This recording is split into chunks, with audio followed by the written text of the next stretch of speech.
jurnal di bawah scope jurnal kita. Nah, di situ kita juga harus memahami lingkungan apa saja atau kajian apa saja di sekitarnya yang kira-kira itu memang sekarang lagi tren, lagi hits, lagi banyak dikaji, sehingga kita tidak akan kehilangan atau ketinggalan zaman dalam menerbitkan naskah-naskah di jurnal kita. Poin kedua tentang kejelasan abstrak. Nanti akan saya ulas sedikit, atau mungkin beberapa waktu lalu pernah mungkin sekali dua kali saya singgung apa sih yang dimaksud dengan kejelasan abstrak, bagaimana abstrak itu dinyatakan sudah jelas atau tidak. Kemudian yang sangat penting sekali, kualitas dan kesesuaian dengan aim scope dari kajian jurnal. Nah, ini tadi yang saya sampaikan di awal, harus kita jaga secara ketat, ya. Jangan sampai hanya karena intervensi banyak hal kita tidak menjaga kualitas maupun kesesuaian dengan aim scope-nya.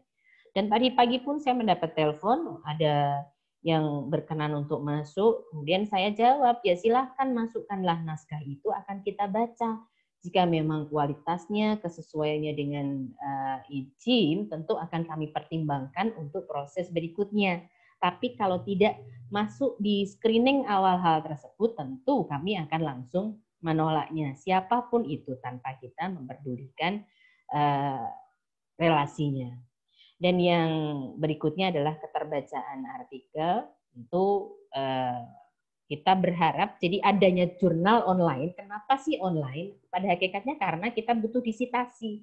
Kita butuh dibaca orang dan butuh disitasi. Nah, bagaimana cara menjadikan jurnal naskah di jurnal kita dibaca orang dan disitasi? Tentu naskah-naskah tersebut haruslah naskah yang berkualitas, naskah yang memberikan sajian sesuai dengan kondisi dan sebagainya. Nah, nanti akan kita ulas lebih lanjut lagi tentang hal tersebut. Nah, ini standarnya. Kita bicara tentang standar ketika mengevaluasi artikel, ya. Maka kita akan melihat di sini apa sih tujuan penelitiannya. Maka setiap artikel itu harus benar-benar secara eksplisit menyebutkan tujuan penelitiannya. Nah, berikutnya dari tujuan penelitian itu maka muncullah bagian pendahuluan, di mana di bagian pendahuluan itu dimunculkan state of the art-nya.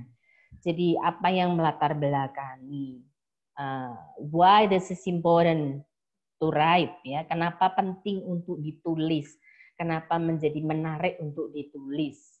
Dan tentu saja kita tidak bisa mengatakan berdasarkan penelitian saya atau berdasarkan perasaan saya, berdasarkan hasil baca saya. Kita nggak boleh seperti itu. Maka di pendahuluan juga harus kita munculkan research gap-nya. Jadi research gap-nya seperti apa? Memunculkan adanya penelitian-penelitian yang sudah pernah terjadi.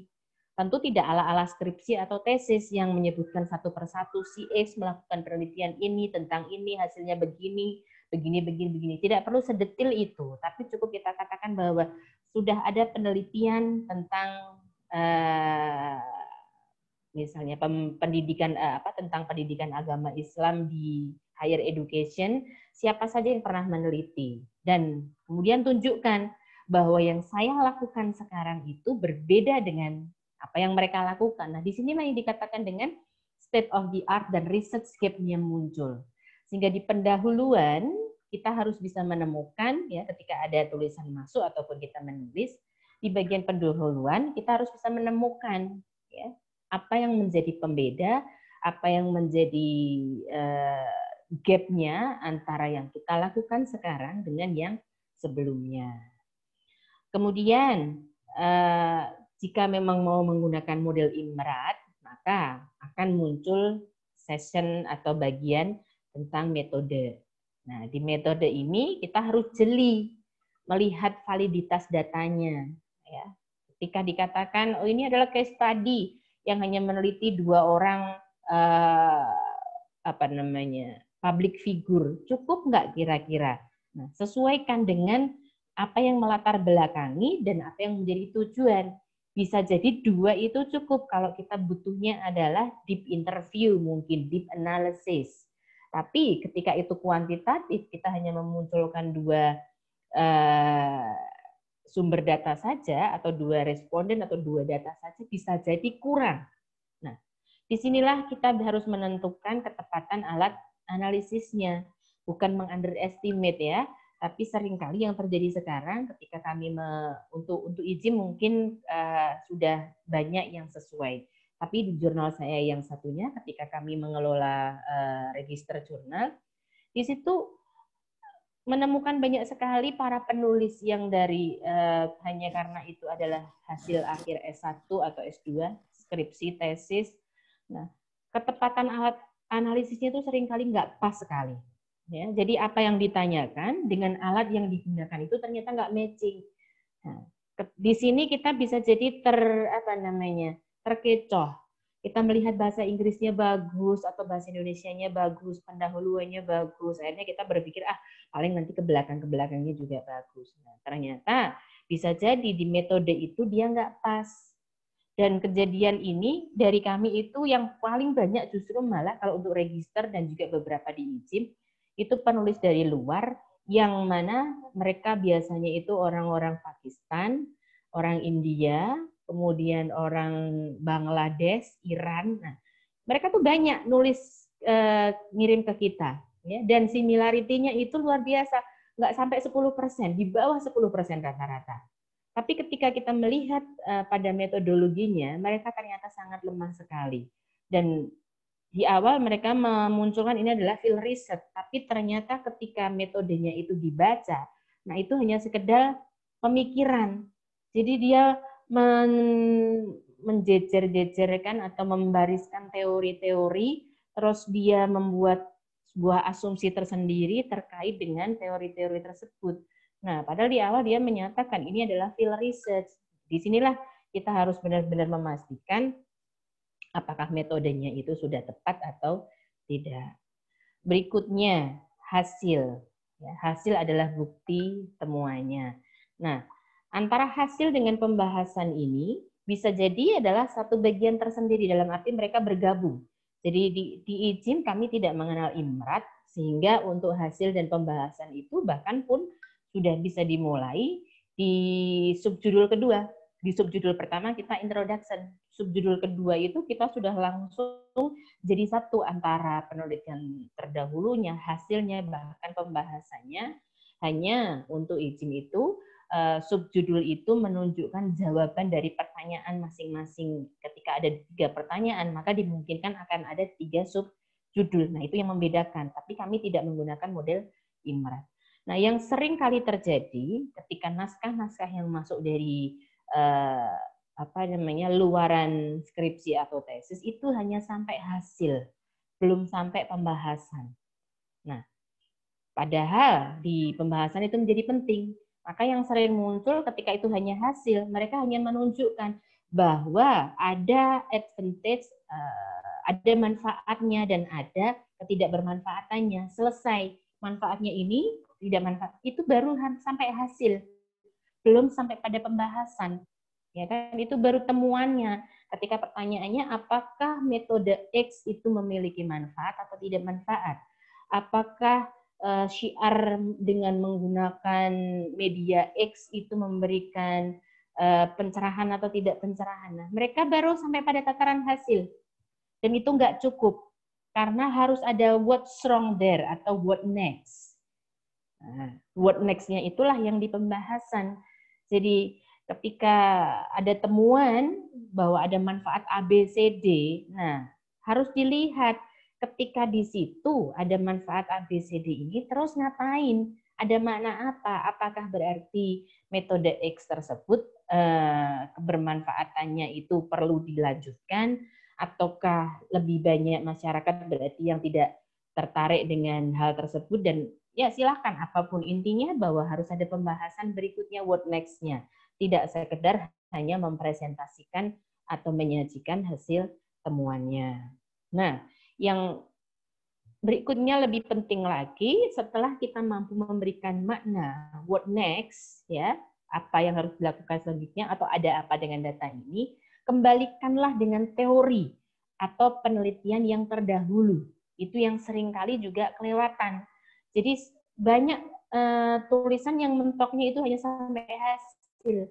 Mereka menganggap bahwa ketika mereka sudah menemukan data, kemudian menyajikan hasil resumnya, itu selesai. Nah, itu yang sangat salah, ya.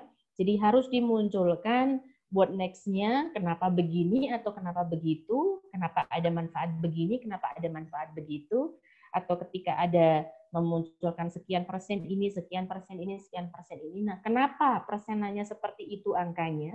Kenapa yang di angka tertinggi adalah ini dan kenapa di angka terendah ini? Setelah itu kembalikan, oh ternyata temuan yang ada dalam penelitian ini sesuai dengan penelitian terdahulu punya siapa. Atau bisa jadi bahwa temuan yang ada sekarang itu berlawanan dengan temuan sebelumnya. Dan boleh buat asumsi ketika itu social science. Ya.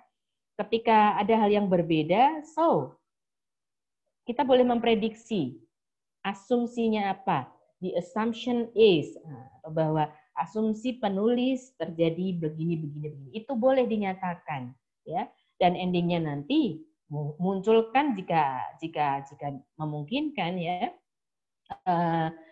what next untuk penulis berikutnya, untuk peneliti berikutnya, for further research. Karena ada limitasi dalam hal ini di penelitian saya, maka sebaiknya atau disarankan bagi penulis berikutnya melakukan apa untuk menyempurnakan apa-apa yang menjadi kekurangan dalam tulisan tersebut. Nah, itu berurutan hingga di bagian simpulan, ya. Dan simpulan pun tidak bisa hanya dimunculkan dalam bentuk poin. Simpulan itu harus dalam bentuk paragraf, dalam bentuk sebuah narasi, ya, yang bersifat informatif namun memberikan penekanan. Ini yang perlu dipahami. Itu terkait mulai dari struktur tulisan, mulai dari pendahuluan hingga simpulan. Nah, di sini ada panah yang juga harus diperhatikan ketika ada suara berisik. Ketika itu yang menjadi tujuan penelitian, kita juga harus pastikan bahwa judul yang disusun oleh penulis tersebut juga harus ringkas, lugas, informatif. Ya, ringkas berarti nggak panjang lebar. Beda dengan tesis, beda dengan skripsi, beda dengan disertasi yang judul itu bisa mencapai mungkin 3 baris. Ya, bahkan sampai yang pernah saya sampaikan sampai ke lokus yang paling sempit pun dimunculkan, tapi tidak dengan artikel jurnal. Ya, artikel jurnal itu harus ringkas, tapi memberikan informasi yang jelas dan orang itu tertarik. Wih, ini menarik banget judulnya sehingga mereka pengen baca. Ya, nah, nanti akan kita lihat ketika kita buka jurnal teman-teman, ya, apakah naskah-naskahnya sudah mengikuti kaidah itu atau belum. Kemudian abstraknya, nah abstrak itu intisarinya, dan hal yang paling susah itu bikin abstrak ketika badan dari naskah itu sudah jadi, mulai pendahuluan sampai simpulan sudah jadi, mungkin disyaratkan oleh si jurnal itu 6.000 sampai 7.000 kata. Nah, diperas biar jadi 200 kata. Itu benar-benar luar biasa susahnya. Nah, maka kita harus memahami apa sih yang harus muncul di abstrak tersebut. Kemudian di sini kriteria for good research. Nah, kalau tadi prosesnya, ya, kita melihat pada prosedurnya. Di sini pun sebenarnya juga masih kembali pada prosedur tadi. Ketika prosedur tadi terpenuhi, maka dipastikan bahwa poin pertama yang perlu diperhatikan adalah significant advances in field of study, novelty-nya. Jadi novelty-nya atau kebaruannya. Nah, kalau sudah ada gap of research-nya, itu kan menunjukkan ini loh bedanya saya dengan penelitian sebelumnya. Itu berarti novelty-nya, ya kan? Dan novelty itu bisa pada teorinya, bisa pada metodenya, bisa pada temuannya. Ya, kalau tidak bisa di kesemuanya, salah satu dari hal itu sudah menjadi sebuah novelty tentunya.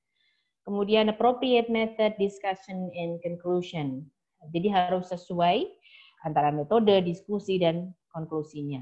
Maka dipastikan kalau kita ketemu naskah, setelah baca di abstraknya, ada tujuannya, dan temuannya, itu kita harus benar-benar match. bahwa apa yang ditanyakan dengan apa yang dijawab itu harus ada.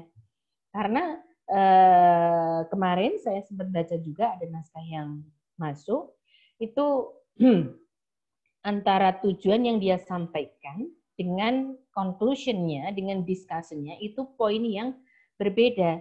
Nah, ternyata apa? Di situ penulis itu berasumsi kita sebagai pembaca paham apa yang dia maui, yang secara implisit ada di kepala dia. Dan sebenarnya itu nggak salah apa yang dia tulis, hanya karena keinginan dia itu yang secara implisit di dalam di dalam tulisannya itu tidak muncul secara jelas, sehingga ya tentu saja menjadi tidak pas, tidak baik. Yang ketiga, tidak melawan etika yang standar minimal tentang plagiarisme, ya, yang kita sempat bahas minggu lalu ketika ada plagiarisme kemudian ditarik, yang istilahnya namanya retraction. Jadi kalau menarik naskah yang baru disubmit itu withdrawal karena belum sampai ke publikasi. Tapi kalau naskah yang sudah diterbitkan, kemudian ternyata ada masalah di tengahnya, ditarik atau dihilangkan oleh penerbitnya, dalam hari ini pihak jurnal, namanya adalah retraction. Dan yang dicontohkan kemarin sama Pak Busro adalah kaitan dengan plagiarisme, bahwa naskah yang terbit di jurnal tersebut diindikasikan mengutip punyanya ini, tapi tanpa memberikan statement yang jelas, tanpa menyatakan bahwa itu adalah naskah orang lain. Kemudian di sini originality-nya, idenya, datanya, result-nya, yang paling sering muncul itu data. Jadi data, kalau yang nakal-nakal karena males melakukan penelitian langsung, akhirnya ada peneliti yang mungkin bikin disertasi atau tesis, datanya kan biasanya ada di lampiran. Itu nakal-nakalnya diambil dan tidak minta izin. Terus dari data tersebut memang dia memunculkan pembahasan yang lain, tapi datanya ambil punya orang. Nah, itu yang juga akhirnya melanggar dari konsep originality. Kemudian sama masih jadi readability dari manuskripnya, bagaimana menyajikannya dan juga isinya. Oke, nah ini kita bahas satu persatu. Untuk academic contribution to the field, kita bicara tentang validity-nya, import kepentingannya. Jadi kalau kita mau nemu ada naskah yang masuk, kan kita harus berpikir kira-kira naskah ini nih tak terima, penting nggak sih bagi perkembangan ilmu?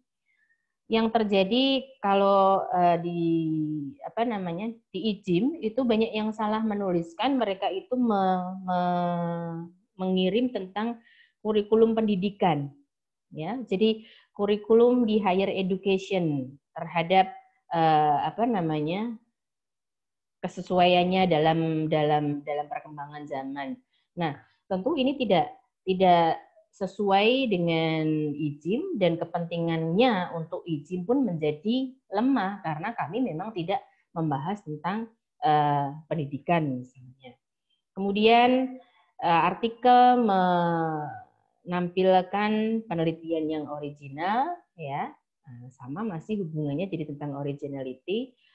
Apakah ini bermanfaat untuk masyarakat atau tidak? Ya, di era yang sekarang ini tentu naskah-naskah dengan tema yang terkait pandemi, ya, entah impact-nya terhadap COVID atau persepsinya atau bagaimana masyarakat memandang COVID, nah itu akan banyak dilirik ya oleh para editor karena dianggap pada saat ini tentu saja memiliki kepentingan yang sangat luar biasa bagi masyarakat ilmu, ya, keilmuannya. Kemudian novelty-nya, nah sini sudah disampaikan bahwa novelty atau kebaruan itu bisa teorinya, bisa metodenya, bisa discussion-nya, bisa finding-nya. Ya, jadi kalau penelitian terdahulunya hanya menggunakan satu teori, penelitian yang sekarang menggabungkan antara teori A dengan teori B. Nah, itu sudah menjadi sebuah novelty dan itu harus dimunculkan secara jelas. Metodenya, kalau dulu hanya menggunakan etnografi, sekarang mau ditambah dengan tidak sekedar etnografi, tapi mungkin ada poin kuantitatifnya digabungkan. Nah, kira-kira bagaimana bentuknya? Nah, disitulah ada kebaruan. Kemudian discussion-nya mau menggunakan ala apa ya? Apakah hanya melihat pada satu sisi ataukah melihat pada kerangka yang lainnya. Nah, di situ juga menjadi kebaruan, termasuk juga finding-nya. Penelitian terdahulu hanya menemukan 3 temuan, ternyata di penelitian yang kita lakukan ada 4, berarti ada kebaruan walaupun 1.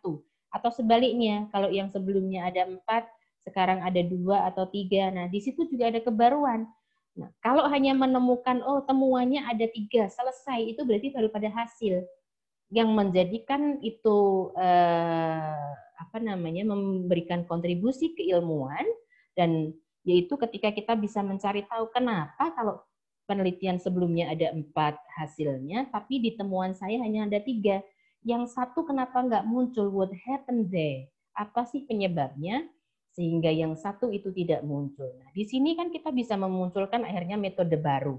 Ketika awalnya hanya menemukan hasilnya secara kuantitatif, untuk mencari tahu 1 yang hilang, bisa jadi kita memunculkan adanya depth interview, ya, penelitian wawancara mendalam, atau mungkin ditambah lagi dengan observasi, atau mungkin hal-hal yang lainnya lagi, sehingga kita bisa menemukan kenapa hanya 3 sementara yang sebelumnya ada 4, berarti ada sesuatu di situ, dan disitulah menjadi kebaruan kita, menjadi novelty kita. Di samping tentu novelty ini harus kita pastikan menggunakan cek plagiarismenya, similarity-nya. Nah, ini ada contoh naskah yang tidak dari teman-teman, tapi saya ambil secara umum. Jadi ada naskah yang berjudul The Multidimensionality of Carter Model to Measure Customer Service Quality in Islamic Banking Industry, a Study in Quiet Finance House. Nah, jadi ini yang bisa kita cermati, a study in Quiet Finance House, berarti ini kondisinya di Kuwait, dan sebenarnya yang dia teliti tidak semua Quiet Finance House-nya, tapi hanya mengambil contoh saja, tapi di judul cukup kita katakan secara global, menjadikan judul itu lebih menarik. Nah, kita lihat ini yang saya merahi, bahwa the researchers might benefit from the multidimensionality of Carter in conceptualizing the Carter model. Jadi dia di sini berusaha menggabungkan ada model Carter yang sudah ada sebuah model ya yang kemudian diolah lagi ya, disesuaikan lagi dengan kondisi yang ada sekarang ini, sehingga muncullah yang namanya reconceptualizing the Carter model. Berarti mengkonsep kembali, mengkaji kembali Carter yang sudah ada, sehingga hasilnya apa? Ada new model, ya, dan which might be related to these issues of Islamic banking performance, environment, and culture.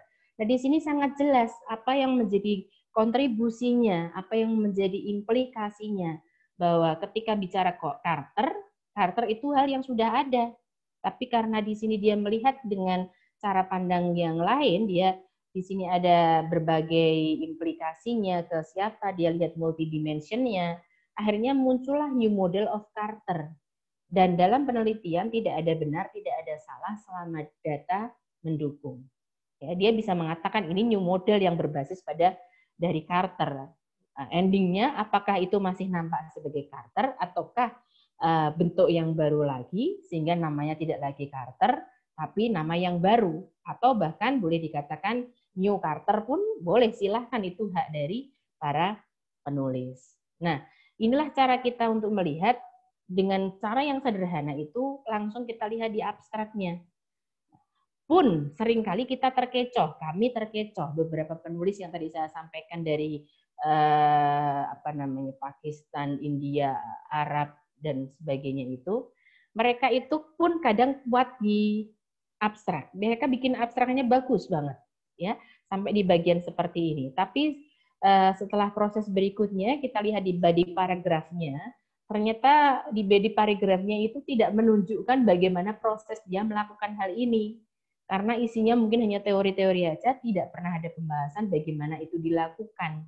bagaimana data itu disajikan. Nah, itu juga nanti menjadi pertimbangan selanjutnya. Tapi di sini ketika kita bicara tentang novelty, kita lihat di sini novelty-nya apa? Bahwa muncul new model, sehingga finding-nya lah yang baru. Ada temuan walaupun berbasis awal dari sesuatu yang sudah ada.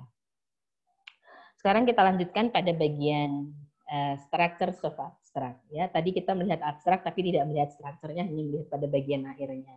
Sekarang ketika kita melihat pada structure of abstract, di situ harus ada purpose-nya, tujuannya, ada metodologinya, ada result atau finding-nya, dan harus ada conclusion atau contribution-nya. Ini yang harus kita pastikan ada di dalam sebuah abstrak. Nah, jika nggak ada gimana? Ya, kalau naskah yang masuk banyak, tolak langsung. Tapi kalau naskah yang masuk sedikit atau banyak yang masuk tapi yang berkualitas sedikit, ya mintalah penulis untuk memperbaiki dengan memunculkan minimum kriteria dari structure of abstraknya. Nah, beberapa hal yang perlu diperhatikan kalau nulis abstrak, seringkali itu kan muncul this book describe, atau misalnya Syafiq dalam bukunya yang berjudul ini menulis begini. Nah, itu hindari ya, boros kata. Kenapa? Kalau dia nulisnya di buku atau di jurnal atau di ensiklopedia dan sebagainya, itu kan nggak perlu dimunculkan di badan dari paragraf, tapi cukup nanti akan muncul di daftar pustaka. Jadi itu juga salah satu cara untuk menghemat space ketika memang dalam abstrak ini diperlukan jumlah yang sangat terbatas. Kemudian gunakanlah complete sentence. Meskipun abstrak itu butuhnya compact, tapi kalimat itu nggak boleh dangling. Harus tetap ada subjeknya, harus ada verb-nya. Kalau memang butuh objek atau keterangan ya harus muncul. Kemudian di abstrak usahakan munculnya adalah kalimat aktif, bukan kalimat pasif. Misalnya this kalau aktif berarti misalnya bahwa peneliti the researcher use qualitative approach, bukan sebaliknya, qualitative approach is use. Nah, itu kan berarti antara aktif dengan pasif. Dan juga di sini terkait dengan active verbs. Active verbs itu berarti menggunakan verba yang aktif, bukan verba yang pasif. Kemudian gunakanlah terminologi-terminologi yang umum, yang mudah dipahami, yang secara umum biasa digunakan, dan dalam hal ini hindari singkatan. Ya, nah, munculkan secara lengkap dulu, barulah nanti berikutnya munculkan singkatan tidak apa-apa. Tapi dalam abstrak harus dimunculkan yang umum. Nah, ini dikatakan good abstract ketika accuracy berarti hanya informasi yang dibutuhkan. Nah, seringkali kan di abstrak itu munculnya malah latar belakang diulangi. Paragraf pertama atau kalimat pertama dari pendahuluan dimunculkan. Nah, itu sudah nggak boleh lagi untuk kita bicara tentang a good abstract. Ya. Kemudian brevity, jadi langsung pada tujuannya. Ya. Jadi cukup langsung bisa dikatakan this research aim, bahwa penelitian ini bertujuan untuk menjawab pertanyaan ABCD. Nah, itu lebih disarankan ketimbang harus berbuih-buih dulu dengan menjelaskan latar belakangnya dan sebagainya. Kemudian clarity, jadi tidak boleh berisi jargon atau colloquial, ya, itu berarti kata yang tidak standar, ya. Dan juga selalu menyebutkan akronim. Nah, maka munculkan dengan jelas dulu kepanjangannya apa, baru kasih tanda kurung apa, ya. Jangan tiba-tiba di abstrak langsung kita munculkan singkatan. Tujuannya juga harus informatif, ya. Jadi sebutkan alasan kenapa perlu melakukan penelitian ini, ya. Dan boleh juga di sini tujuan itu berupa hipotesis dari penelitian tersebut. Metodologi. Nah, metodologi ini juga kita sampaikan teknik apa yang digunakan, ya, secara singkat tentunya, ataukah mau memunculkan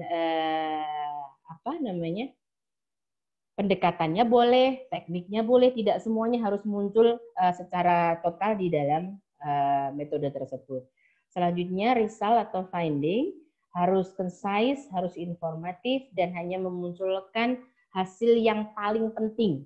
Ya, misalnya temuannya ada 5, tentu tidak mungkin kita munculkan ke semuanya, tapi ambillah salah satu yang paling penting dan yang paling berimpact terhadap ilmu pengetahuan. Jadi hal yang paling penting di dalam penelitian tersebut. Karena kalau semuanya tentu nggak akan cukup tempatnya. Ya. Dan di sini juga bisa bergabung setelah ada findingnya. So, secara singkat nyatakan apa yang menjadi implikasi dari penelitian ini. Dan apakah hipotesis tadi yang disampaikan, yang kalau mau menggunakan model hipotesis, apakah hipotesisnya itu akhirnya benar atau tidak benar, berterima atau tidak berterima. Nah, itu harus kita nyatakan secara jelas di dalam sebuah abstrak. Baik. Setelah tadi bicara tentang abstrak, kita bicara tentang kualitas naskah. Beberapa hal yang perlu kita lihat, kebaruan kajiannya, cakupan penelitiannya, teorinya, bahasanya, dan juga referensi atau daftar pustakanya. Kebaruan kajian, harus kita pastikan yang kita terbitkan, yang kita terima, hot issue, common issue, atau out of date issue. Ya. Nah, dalam yang perlu diperhatikan di sini bukan berarti hal-hal yang sudah lama itu tidak bisa kita kaji di dalam naskah yang sekarang, tapi bagaimana kita bisa memposisikan masalah-masalah klise yang lama itu bisa terkaji secara up to date. Jadi kalau orang bicara tentang poligami dalam Islam itu kan pembicaraan yang sudah dari zaman dulu sampai sekarang terbahas. Nah, tapi ketika kita bisa melihat bagaimana poligami di dalam Islam itu di zaman sekarang itu seperti apa. Nah, itu yang menjadikan kajian kita itu menjadi baru. Kalau hanya sekedar apa kelebihan, apa kekurangan, atau kebolehan tidak bolehnya tentang poligami dalam Islam, itu menjadi hal yang biasa-biasa aja. Tapi kita munculkan misalnya fenomena di lapangan, bagaimana kondisinya, apakah sebenarnya banyak yang melakukan atau tidak, dan kenapa mereka melakukannya dalam kondisi yang sekarang ini, mungkin dalam kondisi pandemi, apakah memang ada hubungannya tingkat poligami dengan kondisi yang sekarang dan sebagainya. Cakupan penelitian. Nah, dipastikan kalau kita mau ranahnya internasional, apakah cakupan di sini penelitiannya lokal, nasional, regional, internasional. Nah, seringkali yang dipertanyakan itu kan tentang case study, ya, studi kasus. Kalau studi kasus tentu hal yang sempit, yang diteliti hanya pada sebagian kecil atau bahkan hanya mengkaji tentang orang-orang tertentu. Ya, yang banyak di naskah di IJIM ini di bulan lalu banyak sekali muncul tentang Donald Trump. Jadi bagaimana Donald Trump melihat Islam, bagaimana Donald Trump pemikirannya terhadap dunia global. Nah, kalau dipikirkan Donald Trump berarti hanya mengkaji pada satu titik orang saja, dan itu menjadi sangat lokal. Tapi kajian tentang Donald Trump itu bisa menjadi global ketika dibandingkan, dijejerkan, disandingkan dengan penelitian yang sudah ada, yang skopnya tentu tidak hanya lokal, tapi kita bandingkan dengan yang dilakukan oleh beberapa orang dari berbagai wilayah, dari berbagai negara, dan di situ kita bisa menunjukkan, oh apa yang dilakukan oleh atau hasil penelitian saya, itu letaknya posisinya di mana? Apakah menambahkan hasil penelitian yang sudah ada, ataukah berlawanan, ya, ataukah sejajar? Ininya tidak ada bedanya, berarti karakter dari politician itu seperti itu, karakter politician sebagai pucuk pimpinan di sebuah negara seperti itu dalam memandang Islam, atau mungkin karakter politician di Eropa, di Amerika seperti ini dan sebagainya. Nah, akhirnya hal yang lokal itu bisa menjadi global. Sama juga ketika banyak yang mengkaji kalau dalam studi Islam mungkin tentang Torekot, ya.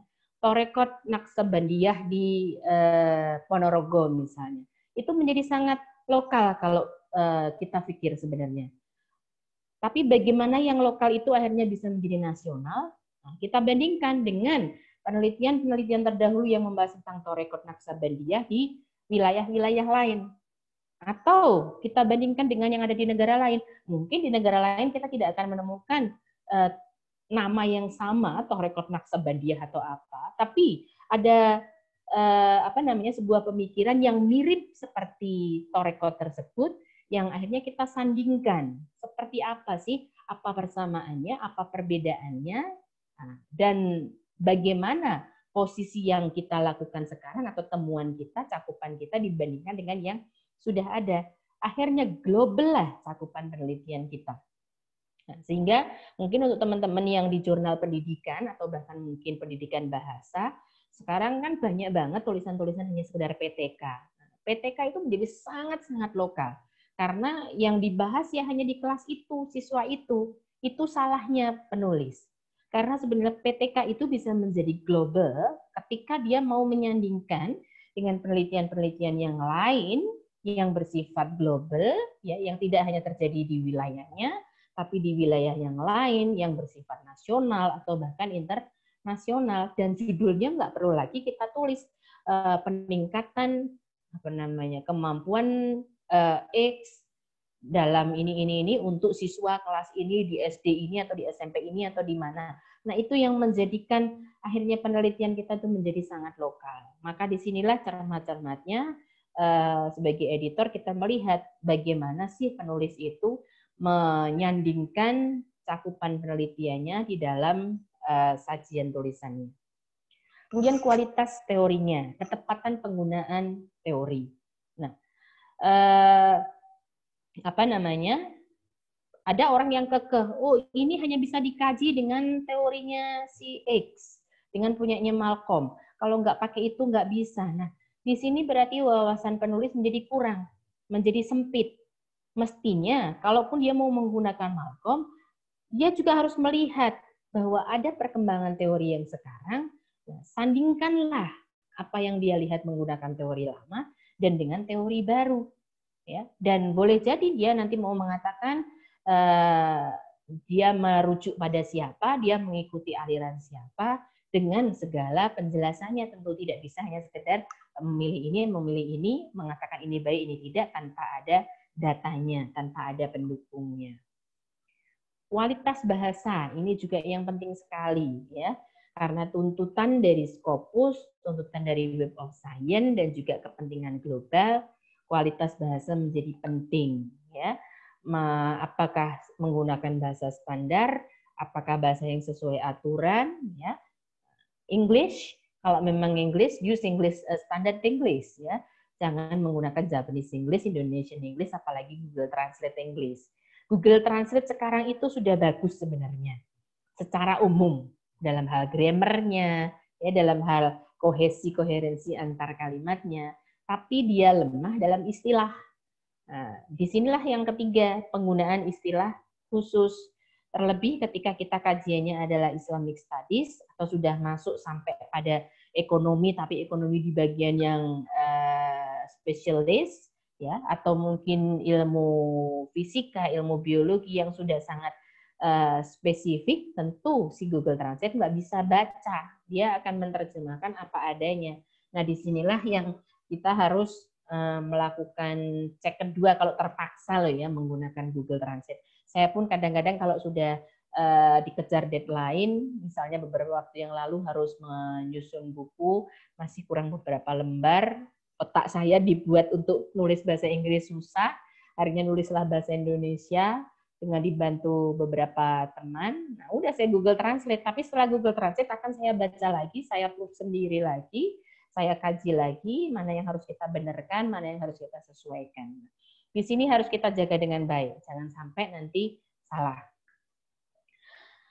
Referensi atau daftar pustaka dipastikan kebaruan referensinya, ya, apakah primary atau secondary dan berapa jumlahnya. Ya, sudah saya sampaikan bahwa untuk jumlah tidak ada sebenarnya standar jumlah daftar pustaka itu harus berapa. Tapi kita berpikirnya secara logis bahwa semakin banyak daftar pustakanya, tentu tulisan itu menjadi semakin berbobot, semakin berkualitas, karena penulis mau membuka wawasannya, mau membaca banyak hal. Dengan begitu tulisan ini menjadi lebih dasarnya lebih jelas, ya. kemudian jurnal atau buku yang banyak dijadikan rujukan, dan banyak juga penulis-penulis atau mereka yang tidak paham seringkali menggunakan blog, menggunakan alamat web saja, ya. Dan satu dua oke lah mungkin, tapi sebaiknya itu sangat dihindari. Dan untuk disarankan dalam publikasi internasional itu mereka lebih menyukai adanya referensi atau daftar pustaka jurnal, ya. Nah, dan di sini pun ini bagian dari politiknya Scopus maupun Web of Science, seperti reciprocal citedness-nya itu, ya, citasi timbal baliknya. Jadi mereka berharap bahwa naskah-naskah di bawah indeks mereka pun banyak dikutip, baik itu jurnal ataupun buku tentunya. Tapi mengingat lebih banyak jurnal, tentu harapannya lebih banyak naskah-naskah jurnal yang akan disitasi. Nah, ini juga kesepakatan kita mau di editorial policy-nya, apakah tentang jumlah referensi mau ditentukan atau tidak, kemudian seberapa banyak penggunaan atau berapa tahun terakhir referensinya itu muncul atau tidak. Nah, itu sekali lagi adalah kebijakan dari editornya.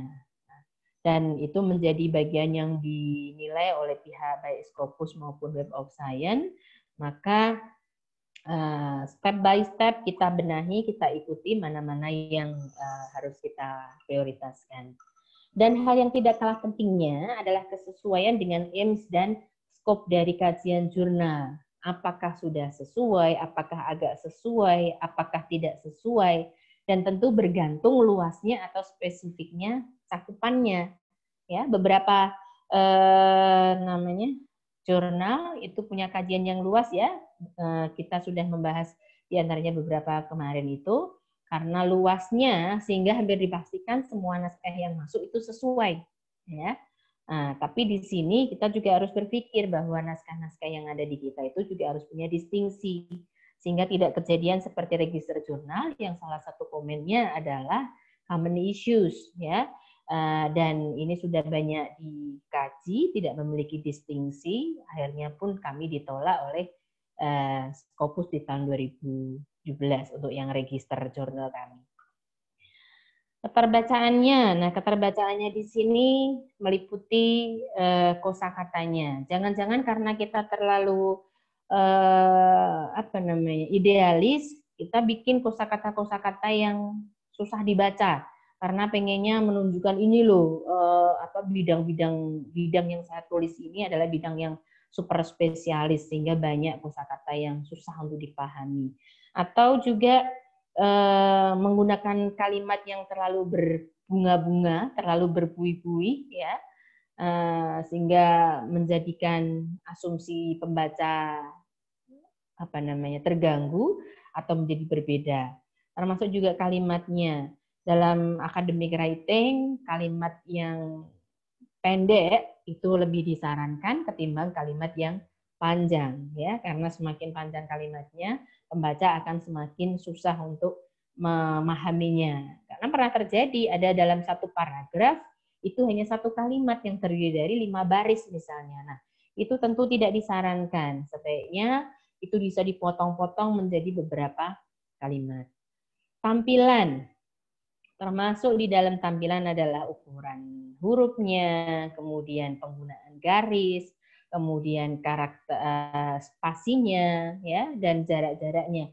Ada contoh di jurnal ini, saya lupa di punyanya siapa ya yang sempat saya baca, itu dalam PDF-nya, layout-nya itu besar kecilnya font itu sangat tidak cantik, sangat tidak proporsional, sehingga kesannya seperti berdempetan kayak kepenuhan tempatnya berjejal-jejal. Nah, itu kan menjadikan susah dibaca, tidak menyenangkan dibaca.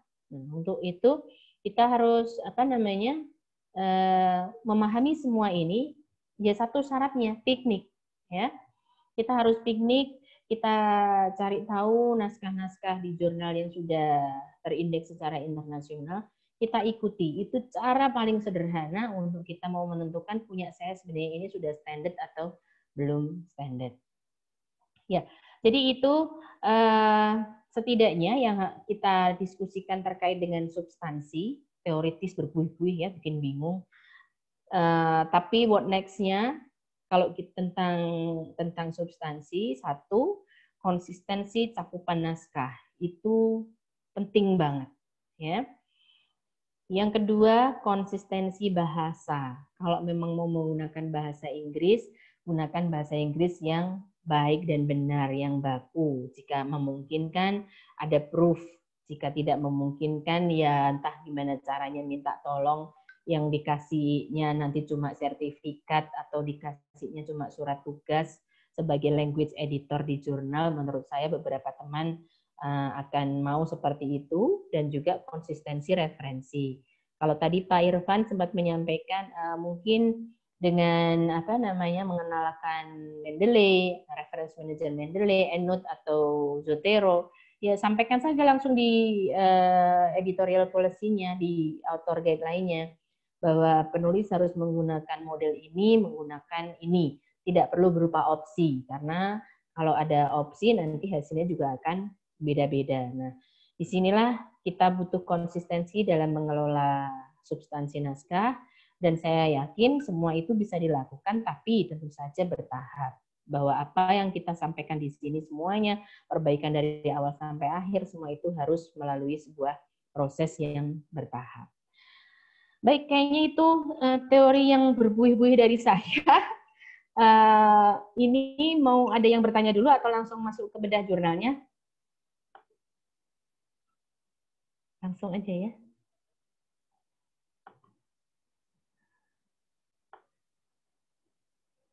Halo, halo. Apakah masih bersama saya? Masih, Bu. Langsung masih. aja, Bu. Oke. Terakhir kemarin dengan punyanya Mas Fredo ya. Untuk jurnal psikis, benar nggak yang hari psikis hari Jumat. Ya, hari Jumat dengan psikis, maka kita lanjutkan dengan psikisnya. Tidak hanya pada bagian substansi ya, tapi kita lihat secara umumnya. Kemarin sudah saya sampaikan, mestinya kalau mau buka di Home itu orang bisa langsung baca apa sih yang menjadi kajian dari jurnal ini. Nah, itu menjadi sangat penting daripada di awal kita kasih call for paper-nya harus ngeklik lagi, karena tidak semua orang itu mengakses melalui laptop. Bisa jadi mereka mengakses melalui Android atau HP. Sehingga kalau di awal langsung muncul apa yang menjadi kajiannya, itu menjadi lebih informatif. Dan itu menjadi salah satu syarat dari Web of Science, yaitu website functionality-nya. Mampu memberikan informasi yang informatif. Kemarin ISSN sudah kita bahas, kemudian di bagian ini juga saya menyarankan untuk tidak dimunculkan terkait this is special-nya ya.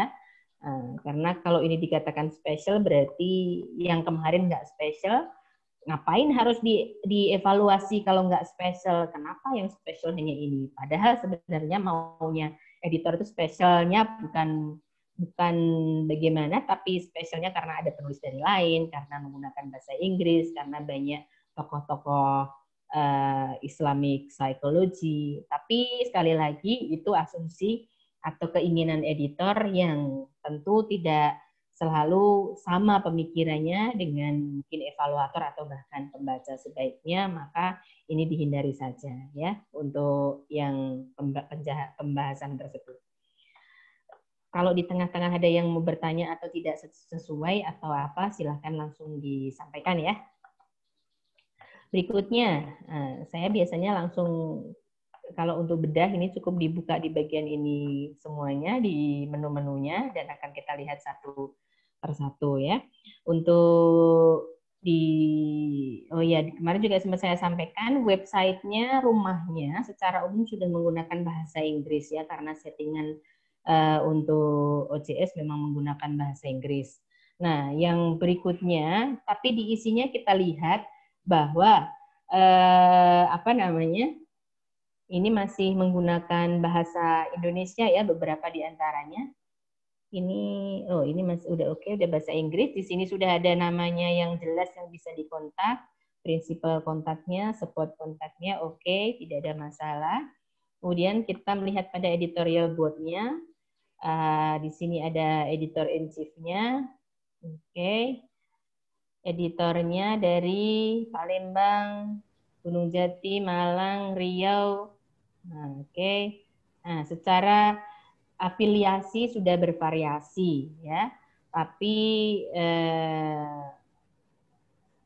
boleh kalau misalnya di sini ada International Advisory Board-nya atau editor pun nggak apa-apa. Screen-nya belum nampak, Bu, screen-nya. Oh, screen-nya belum nampak? Iya, masih yang tadi. Oh my God, padahal sudah dari tadi sudah saya munculkan.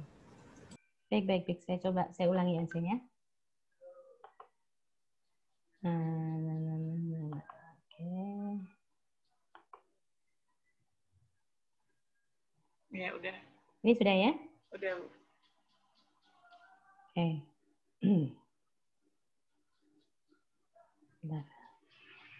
Nah, baik. Nah, di sini kita lihat editor in chief sampai ke bawah di sini secara afiliasi sudah lebih dari satu afiliasi ya. Hanya di sini editornya semuanya masih dari Indonesia. Nah, mungkin karena memang di sini ada section tersendiri yaitu peer reviewernya, yang mana mungkin asumsinya bahwa peer reviewer tersebut lah yang bervariasi dari negaranya. Nah, kita belum buka ya, coba kita buka di sini. Nah, benar, ternyata di reviewer di sini sudah ada yang dari Malaysia. Tapi sekarang kita balik ke sini dulu. Kalau kita berbasisnya adalah pada Scopus maupun Web of Science, ya, di mana mereka melihatnya tidak pada reviewer, tapi mereka mengatakan itu editor, tentu saja ini menjadi kurang, ya kan? Nah, menjadi kurang kenapa? Karena semuanya masih dari Indonesia. Nah, tinggal ke depan, timeline-nya mau bagaimana? Kalau timeline-nya mau ke Scopus atau Web of Science, maka yang di peer reviewer masukkan ke sini saja, ya. Masukkan sebagai editor atau international editor, cukup seperti itu. Di situ menunjukkan bahwa editornya tidak hanya dari Indonesia. Terlebih di apa namanya? Untuk ketika kita submit ke Scopus, bagaimana saya sampaikan di pertemuan ketiga kalau tidak salah, mereka sudah mulai ada isian yang tentang main handling editor. Jadi bahwa editor itu tidak hanya dari Indonesia, tapi harus ada dari negara lain atau bahkan dari negara benua yang lainnya. Sehingga untuk editorial board di sini menjadi kurang ya untuk jurnal psikis. Yang kedua, masalah konsistensi. Hal kecil, tapi menurut saya penting kita munculkan. Nah, di sini bisa ada hyperlink-nya, ya. Tapi di sini tidak ada hyperlink-nya. Nah, kalau menurut saya ya munculkanlah yang ada hyperlink-nya daripada kelihatan, oh ini kok ada editor yang nggak punya ini, nggak punya ini. Nah, itu kan menjadi malah apa namanya? Secara mudah evaluator atau asesor akan melihat kelemahannya. Kalau memang tidak semuanya punya, ya ambillah yang punya. Misalnya pun Sarah Afifah ini belum punya Google Scholar ID, ya dibuatin aja, ya. Mosok nggak punya sama sekali. Sementara yang bersangkutan kalau kita lihat adalah dengan gelar MA ya, gelar MA nggak mungkin beliau tidak memiliki Google Scholar, ya. Mesti ada tulisannya yang pernah muncul, hanya mungkin beliau belum memiliki Google Scholar-nya. Editor boleh membuatkannya atau meminta beliau, menghubungi beliau agar membuat Google Scholar-nya. Sinta ID, karena tidak semuanya punya Sinta ID, yang nggak usah ditulis aja kalau menurut saya.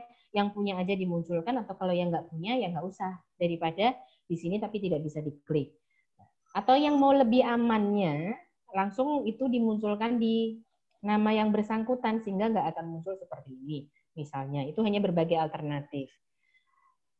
Berikutnya di sini ada nama-nama universitasnya yang dikasih hyperlink. Apa urgensinya? Harus kita pastikan. Kita coba klik ketika di sini kita klik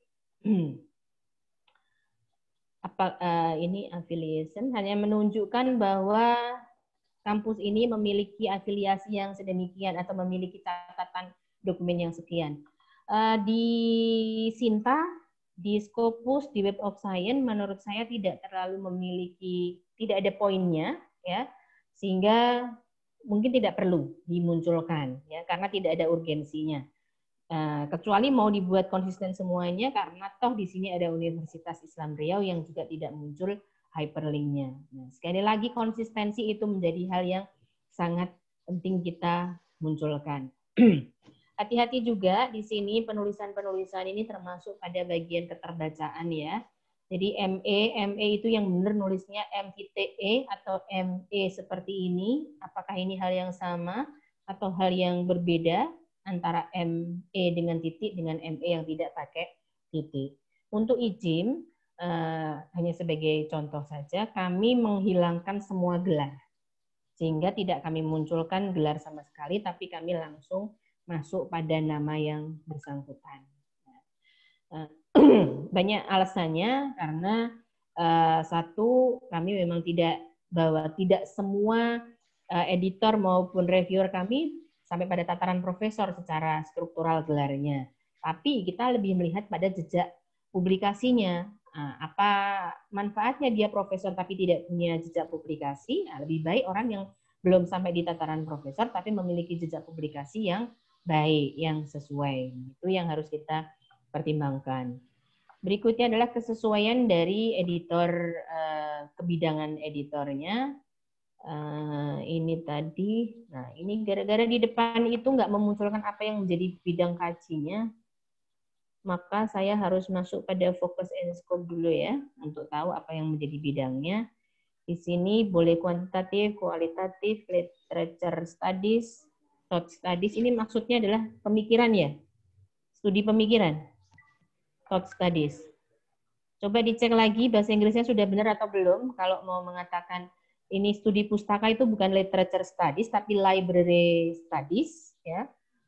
Kalau pemikiran, kayaknya juga tidak menggunakan istilah thought studies, sehingga silahkan bahasa Inggrisnya dicek lagi, apakah memang ini sudah tepat atau belum. Ya. Yang sudah jelas literature studies itu tidak ada, tapi adanya adalah library studies atau library research. Di sini lebih pada general psychology, Islamic psychology. Nah, intinya berarti psikologi ya. Sekarang kita cek ini. Di sini bidangnya Islamic education. Nah, apakah memang yang bersangkutan sudah sesuai? Kalau kita melihat pada tadi ada keislamannya, oke, bisa masuk, bolehlah masuk dalam jurnal psikis. Tidak akan saya lanjutkan yang berikutnya, tapi silahkan di random saja, nanti dicek sendiri lagi oleh teman-teman ya. Berikutnya pada bagian reviewer. Di sini reviewer baru satu negara yang berbeda ya, jadi Indonesia dan Malaysia. Atau ada yang lainnya lagi? Ya, jadi baru Indonesia dan Malaysia, sudah lumayan, alhamdulillah ya, ada tambahan dari sini. Yang kedua yang harus kita cek, apakah memang bidang yang bersangkutan sesuai dengan bidang kaji dari jurnal ini atau tidak ya. Nah, ini sudah sangat kaya sebenarnya, tidak masalah, sudah bagus, hanya perlu ditambahin lagi yang dari negara lain ya. Dan kalau memang kedepannya itu reakreditasi ke Sinta, silahkan tetap seperti ini. Tapi kalau mau menuju Web of Science atau Scopus, baiknya kalau saran saya ini masukkan saja jadiin satu di bagian editornya, ya, sehingga akan terlihat bahwa editor itu ada yang dari negara lain. Dan PR yang pertama adalah menambah reviewer dari negara lain dan jika memungkinkan dari benua yang berbeda. Terus ini tadi yang saya klik adalah miliknya Rozain Khairuddin ya.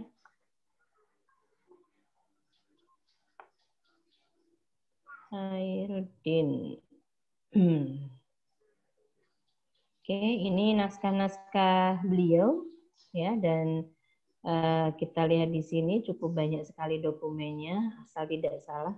Tapi kok masuknya nggak seperti biasanya ya tampilannya. Nah, dipastikan di sini apakah memang sudah sesuai atau tidak dengan bidang kaji beliau. Oke, beberapa di sini ada tentang psikologi, ada mental illness, kemudian emotional control. Oke, nah berarti bolehlah mau dimasukkan beliau sebagai reviewer yang sesuai dengan bidang dari psikis jurnal. Nah, yang lainnya silahkan nanti dicek sendiri lagi semuanya secara lugas, apakah memang semuanya sudah sesuai atau tidak. Jangan kita berpikir hampir mirip kita munculkan, tapi ternyata beda banget dengan apa yang kita kaji. Berikutnya adalah ini fokus and scope sudah, kemudian kita lihat di bagian journal license, ya secara umum menggunakan sisi Creative Commons Attribution, menurut saya tidak masalah, yang penting sudah ada pernyataannya. Kemudian author guideline. The paper to be published is a kind of article of research. Nah, ini nggak jelas ya, a kind article of research. Oke. Paper dan artikel itu kan sama ya. Misalnya tambahkan adalah hasil dari penelitian, itu menjadi lebih pas ya kan. Jadi a result of research paper, a result of research both atau either kuantitatif or kualitatif. Kemudian di sini literature study, sepertinya yang dimaksud literature study itu studi pustaka, iya, ataukah studi sastra atau apa? Kalau itu pustaka, library research, kemudian original ideas, okay, to be contribute to the development of, ya. Should be original, sudah ada pernyataan originalnya, have not been published. Oke.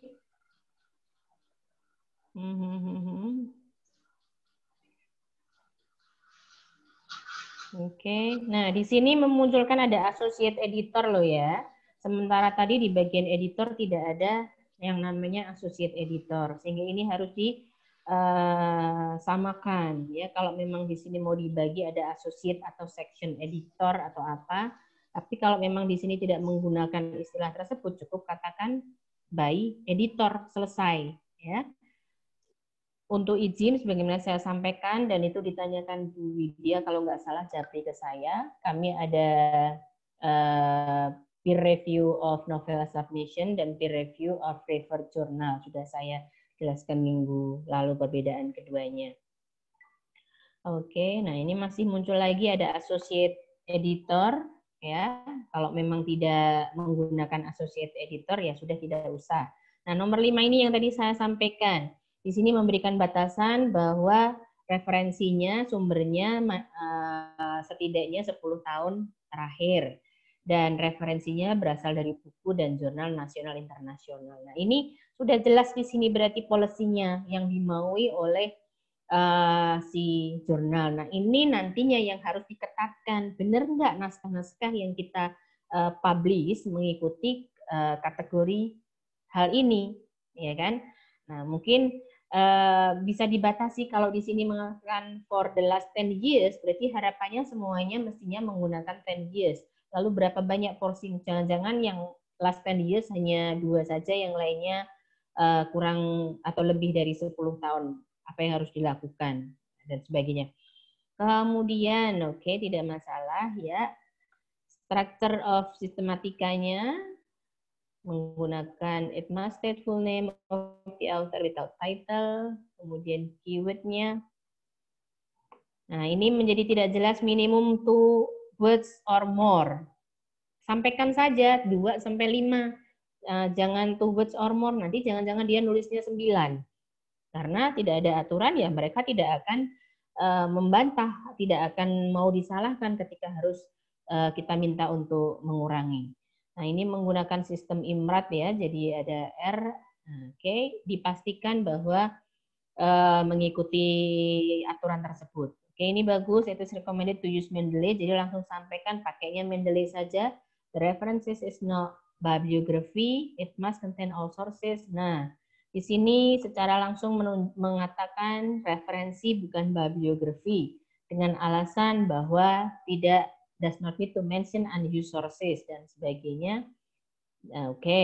Nah, ini berarti sudah kuat polisinya, ya, editorial polisinya sudah bagus.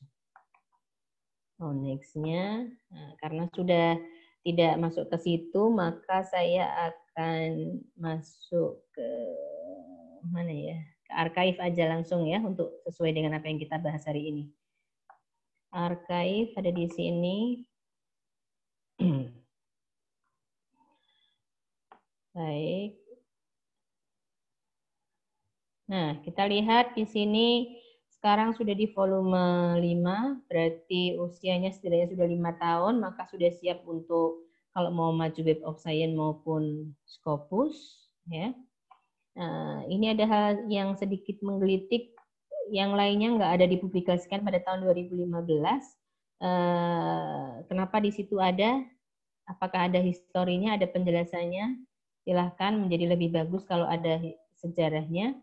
Terus di sini, nah ini tadi menjadi tidak konsisten. Kalau yang di tempat yang lainnya itu nggak ada penjelasan beginiannya, kenapa ini dikasih penjelasan seperti itu, ya? Terus kita cek sekarang isinya bulan Juni, itu tanggal 1 Juni, wah keren ini, berarti sudah tepat waktu ya. Terus kita lihat kesesuaian dengan bidang, tadi mengatakan psikologi dan keislaman, psikologi Islam, konservatif, ideology of Indonesian Muslim, kemudian parenting, Islamic psychology, life meaning of conflict, Islamic education.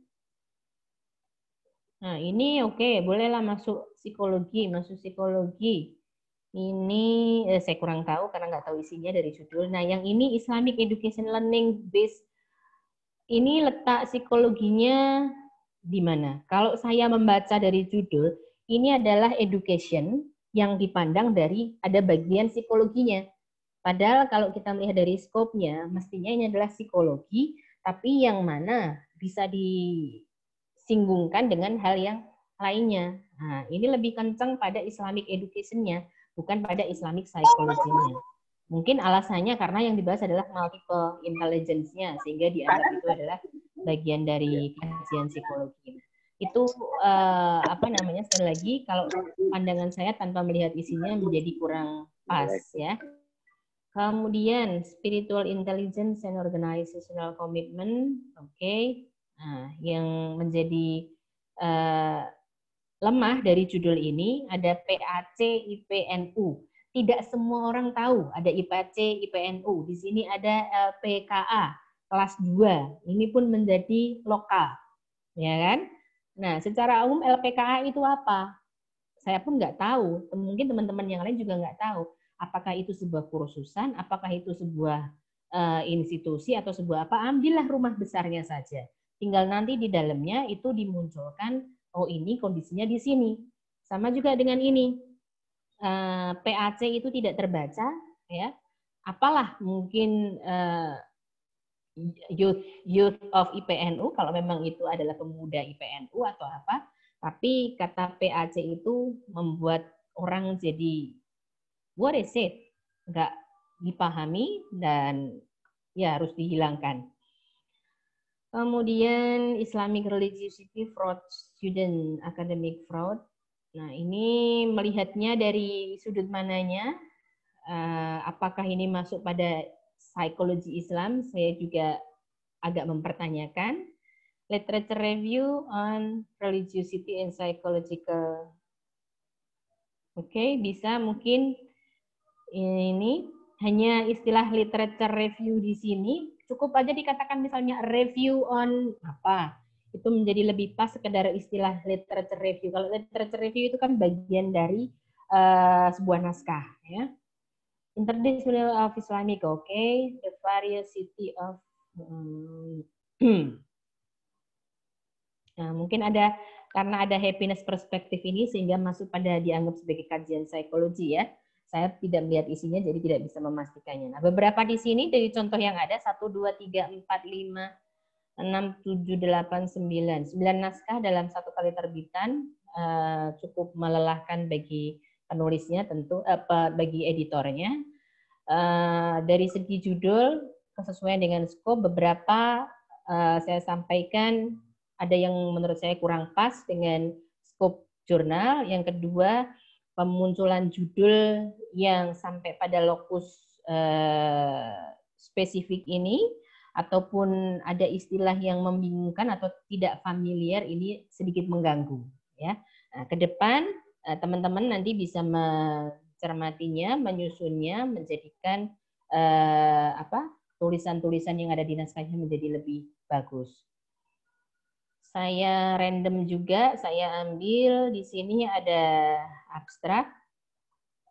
This research proved that religiosity, Islamic totalism, is a predictor of conservatism ideology, as is the need for cognitive closure and right-wing. Nah, ini kalimatnya kepanjangan, ya.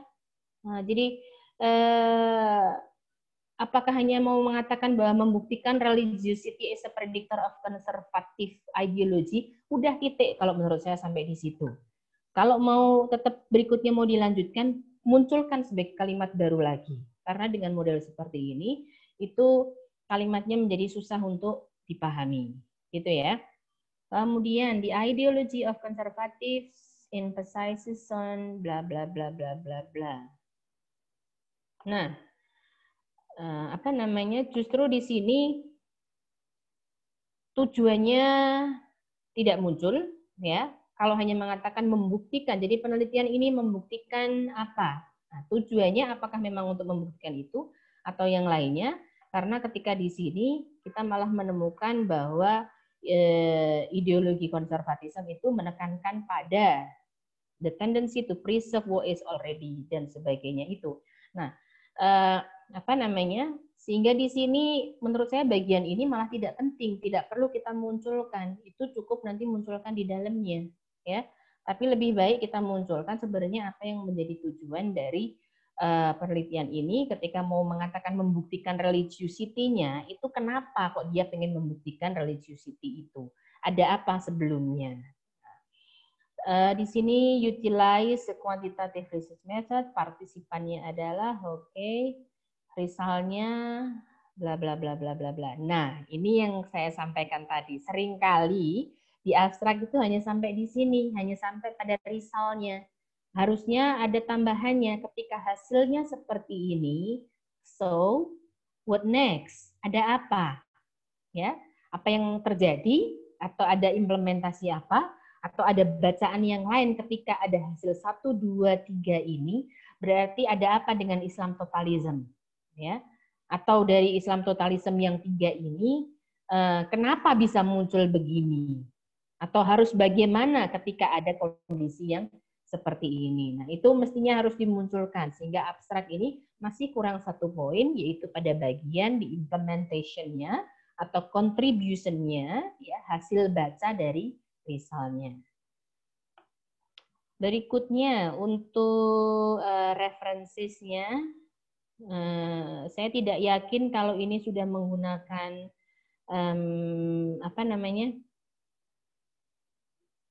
pakai reference manager nggak ya?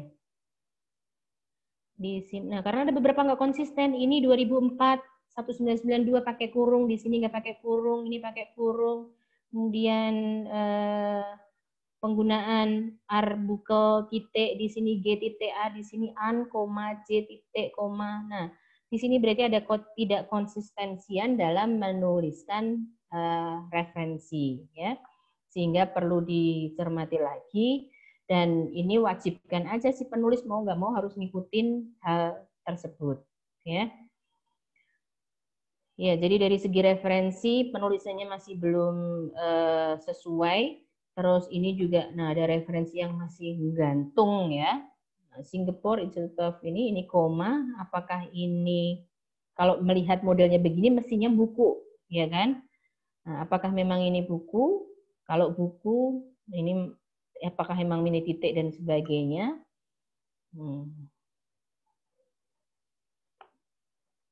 Ya, jadi secara umum bahwa referensinya atau daftar pustakanya ini juga nggak sesuai, nggak menggunakan aturan. Kemudian ini ada Lehman et al. Et al itu nulisnya L-nya 1, bukan 2. Ya. Sehingga ini salah. Dan et al itu harus diikuti dengan et al titik. Setelah itu barulah dikasih koma dan boleh dilanjutkan. Nah, di sini, walaupun sebenarnya dari segi substansi referensi sudah bagus, karena sudah banyak sekali. Ya. Jumlahnya banyak, kemudian tahunnya juga kalau mengatakan tadi 10 tahun terakhir, sudah masuk di 10 tahun terakhir karena banyak juga yang di atas 2010. Nah, ini juga agak kontroversi kalau di sini mengatakan no date, tapi di sini November 2014. ND itu kalau nggak salah maksudnya no date ya, berarti nggak ketahuan tanggalnya di mana, tapi di sini ada 2014. Nah, apakah 2014 ini yang diteliti itu di antara tahun ini, ataukah ini terbitannya yang 2014? Sekali lagi kalau buat saya, jika memang kita ragu, memang ini nggak ada no date-nya, karena kadang-kadang kan ada yang memang PDF yang tidak memunculkan data lengkap, nggak usah dipakai lah, carilah yang memang mau dipakai yang mana. Kalau ada referensi seperti itu di jurnal kita, buang aja jika memang itu dianggap tidak terlalu krusial sebagai barang inti. Kemudian di sini penulisannya menggunakan huruf besar, sementara yang lainnya kecil. Ini juga masih muncul no date, no title. Nah, sudah nggak ada date-nya, nggak ada title-nya. Bagaimana coba? Padahal kriteria referensi atau bibliografi atau sumber yang bagus itu harus ada nama, harus ada tahunnya, harus ada judulnya, harus ada tempat terbitnya, penerbitnya, atau kalau jurnal harus ada terbitnya di mana, ya, kemudian volume berapa, dan sebagainya. Ini ada fundamentalist et al. Apakah memang benar seperti ini? Nah, silahkan, karena di sini ada et al juga masih di baris yang di bagian yang sama, di sini kecil, di sini besar. Baik, ini hanya satu contoh saja dengan melihat satu jurnal, satu naskah dari yang dimunculkan di Psikis, yang akhirnya mau nggak mau saya bisa menyatakan untuk apa namanya editingnya atau cek di bagian set apa substansi di sini masih kurang kuat, masih harus ditingkatkan lagi. Walaupun saya sadar, mesti teman-teman bilangnya itu aja udah banting-bantingan, udah sampai capek segitunya, sudah kita kerja siang malam, sudah luar biasa. Ya, betul sekali itu harus kita apresiasi, tapi sekali lagi semua itu harus berproses, sedikit kita benahi, setelah kita tahu di mana kelemahan kita, itu mulai kita benahi. Dan memang cara paling mudah untuk kasus layouter atau konsistensi, gunakan template. Kalau memang penulis tidak mau menggunakan template, hasilnya pasti nggak konsisten. Dan itu menjadi pekerjaan tambahan editor. Tapi kalau itu sudah sesuai dengan sesuai template, insya Allah editor itu menjadi lebih mudah dalam bekerja. Apalagi ya, untuk masuk ke isi sebentar ya. Kita lihat. Saya mengambil di PDF-nya.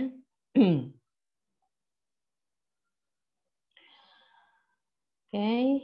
Nah, di sini kita akan lihat termasuk juga konsistensi dari jumlah kata ya, sebaiknya juga harus dibuat konsisten antara naskah yang satu dengan naskah yang lain, sehingga hasilnya tidak yang satu ada 10 lembar, yang satu 25 lembar, itu menjadi kurang bagus ya. Itu yang harus dibenahi. Baik, nah ini ada keterangannya yang bagus dan menunjukkan bahwa ada proses, sehingga kapan diterima, kapan ada proses, kapan direvisi, kapan diterima, dan kapan dipublish. Oke, ini sudah. Nah, berikutnya, maka disinilah nanti kalau memang ada apa namanya referensi-referensi yang ND no date begitu, sebaiknya menurut saya nggak usah dipakai aja lah, dibuang-buang aja, karena masih banyak referensi yang bisa kita ikuti dengan baik. Introduction, kalau tadi mengatakan pakainya Imrat ya. Ini. Nah, jadi halaman 8, ada 15 halaman di sini. Di halaman 8 barulah muncul research method. Berarti introduction itu 7 lembar sendiri. That is too much, ya. Introduction itu sebaiknya poinnya sedikit saja, jangan sebanyak itu, ya kan? Karena nanti harus lebih banyak itu pada bagian result dan pembahasan ketimbang di bagian introduction. Nah, ini kalau kita bicara substansi ideal ya, tentunya saya bilang, sehingga tulisan ini menjadi tidak imbang karena karena bagian introduction-nya terlalu banyak. Ketika mau memunculkan preview study, tidak selalu harus muncul di introduction. Dalam proses pembahasan pun boleh di situ menunjukkan ini finding saya dan ada penelitian yang sebelumnya mengatakan begini-begini sehingga posisi kami berada di sini. Nah, itu ya. Jadi 7 halaman itu terlalu banyak untuk 15 halaman total dalam sebuah paper. Nah, di sini sudah ada berusaha memunculkan gap research-nya ya. Several studies have proven several predictor the influence bla bla bla bla bla. In this study we want to prove the Islamic totalism also plays a role in influencing dan seterusnya. Nah, dengan tanpa membaca apa yang disampaikan sebelumnya, tapi setidaknya jelas di sini ada pernyataan novelty, ya pernyataan gap research-nya. Penelitian terdahulu begini dan penelitian yang sekarang membuktikan hal ini. Nah, dengan demikian untuk kategori dari segi novelty sudah masuk, ya kan? Hanya sekali lagi mungkin ini terlalu banyak buih-buihnya, terlalu banyak memberikan detailnya sehingga di introduction mencapai 7 halaman. Kemudian result and discussion-nya oke. Baik. Nah, penggunaan titik koma dalam bahasa Inggris ya. Jadi koma dan titik dalam bahasa Inggris itu beda makna. Jangan sampai keliru nanti 87 ini sudah benar. 87,6 itu kalau dalam bahasa Inggris berarti 87,6. Oke. Penyajian datanya, nah ini mungkin yang kurang cantik ya di tabelnya ini karena totalisme ada di sini, Islamiknya ada di sini. Itu yang harus dicermati lagi, kerja kerasnya editor harus lebih kuat lagi. Oke, terus conclusion. There is a relation between fundamentalist. Nah, ini jadi nggak sesuai loh. Kalau di atas tadi kan tujuannya mau mengatakan, mau membuktikan bahwa Islamic totalism begini. Tapi kalau dari kalimat ini, there is a relationship between fundamentalists, more specifically. Kalau seperti ini kan berarti pertanyaan di depan tadi adalah apakah ada hubungan antara fundamentalism dengan apa? Dengan the desire for a solid knowledge dan seterusnya. Nah, ini yang kadang-kadang kita itu kelewatan, baik kita sebagai penulis maupun kita sebagai editor atau bahkan reviewer, ya. Nah, pertanyaan dan apa yang dijawab harus nyambung. Di depan tadi tidak ada yang menanyakan tentang relationship, di abstrak juga tidak membahas tentang relationship, tapi mendadak dalam konklusi di sini memunculkan ada relationship.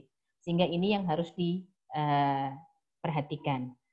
Terus sekilas ini untuk penulisan daftar pustaka, balik ke tadi, tidak konsisten, itu masih menjadi poin utamanya. Masih ada miring, masih nggak miring, kayaknya ini antara yang lain-lainnya juga tidak sama. Nah, itu menjadi tantangannya, apakah memang semuanya sudah sesuai atau belum, ya harus kita perhatikan. Baik teman-teman, ya Allah ternyata panjang banget saya kalau cerita ya dari A sampai U. Oke. Ya, itu yang bisa saya sampaikan untuk pembahasan substansi dan juga bedah jurnalnya terkait dengan non-substansi dan tadi beberapa hal tentang substansi. Apakah ada yang akan disampaikan? Di akhir-akhir tadi sudah bisa masuk ya share screen-nya. Semoga bisa. Halo, pada kemana nih? Sudah bisa, Bu.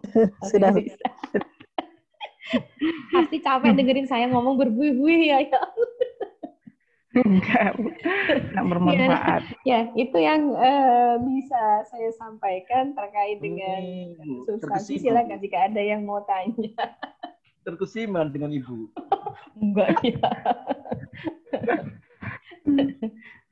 Monggo, ada respon, ada yang ingin ditanyakan. Ya, yang pasti kita bertahap beberapa jurnal gantian untuk direview. Nanti sisanya bisa yang lainnya jika nggak sampai selesai. Insya Allah saya akan tetap memberikan hasil review saya untuk semua jurnal yang ada di sini. Pun misalnya sudah selesai forum ini akan saya kirimkan ke grup untuk teman-teman di JIP. Mungkin pemilik jurnal dulu Bu berkomentar Bu, biar kami nanti belakang. Pemiliknya mana ada nggak? Saya juga nggak tahu karena sudah kadung minggu lalu kita baca, jadi kita lanjutkan aja. Saya konsepnya itu kayaknya nggak ada nih Mas Redo, Redo, nggak ada ya? Nggak ada ternyata masih Redonya. Ya, yang lainnya juga boleh kalau ada komentar. Toh juga ternyata waktunya tinggal sedikit dari hasil saya berbuih-buih bicara. Nur, nanti kalau misalnya saya cuma kalau misalnya jurnal kita belum sempat di review oleh Ibu, secara pribadi Ibu saya minta jadi narasumber siap gerak. Kami. Siap gerak. Insya Allah selalu siap ya. Kata kuncinya kalau di luar forum ini waktu sama ingat apa enggak. Jadi teman-teman di sini bolehlah kalau memang saya udah janji mau baca, mau review, mau bedah, tapi saya lupa belum saya sampaikan, ditagih aja sampai saya ingat. Alislah ya Bu. Iya, sudah saya baca tadi. Di lamannya belum saya hilangkan, itu ada Alislah juga masih ada di situ. Indah juga ya, ada Bu. didaktika juga, iya insya Allah semuanya. Baik, ini nggak ada pertanyaan ya, kayaknya sudah pada capek dengerin saya ngomong. Kalau tidak ada, mungkin saya kembalikan ke Pak. Ada Bu. Itu ada, monggo. Ada Bu, iya. Ini Bu kan. Ya, ini kan mengukur kemampuan kita Bu ya. Saya ketika mendengarkan penjelasan Ibu, nampaknya jurnal kami ini kok jauh dari sempurna Bu ya. Agak sulit nampaknya untuk proses. Memang harus ada timeline yang jelas Bu. Rata-rata memang ketika bicara tentang abstrak itu kelemahan kita. Pertama begini, memang kan saya ingin bertanya sama Ibu, sejauh mana kemudian tim editor kemudian mengacak, boleh mengatakan mengacak-acak lah Ibu ya, atau memperbaiki jurnal autor lah, artikel autor yang dikirim. Selama ini kami menganggap bahwa memang saya pribadi Bu, atau jurnal kami pribadi, ketika bicara abstrak tidak begitu detail seperti Ibu yang Ibu jelaskan tadi, bahwa bahkan kami beranggapan ini kami awam ya, bahwa abstrak itu hanya berbicara tentang apa yang mau ditulis, hasilnya apa gitu Bu. Metode saya rasa ternyata masih ada dua yang tertinggal, metode dengan apa konklusi dan apa implementasinya. Apa rekomendasi yang dimunculkan di abstrak itu. Itu yang rata-rata saya melihat di artikel yang dikirim oleh penulis memang belum ada. Sehingga kami, apakah saya beberapa tulisan yang sefokus, misalnya punya Islamic Christian kalau nggak salah atau apa gitu,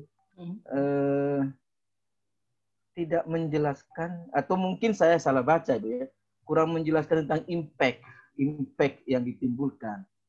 Yang di situ hanya menjelaskan bahwa saya dormant citizen kalau nggak salah punyanya Win Araniri, Ibu siapa namanya itu, hanya menjelaskan bahwa di bagian akhir dari artikel ini akan saya jelaskan tentang bagaimana orang-orang pinggiran itu mendapat hak yang sama dengan orang-orang asli di Aceh gitu.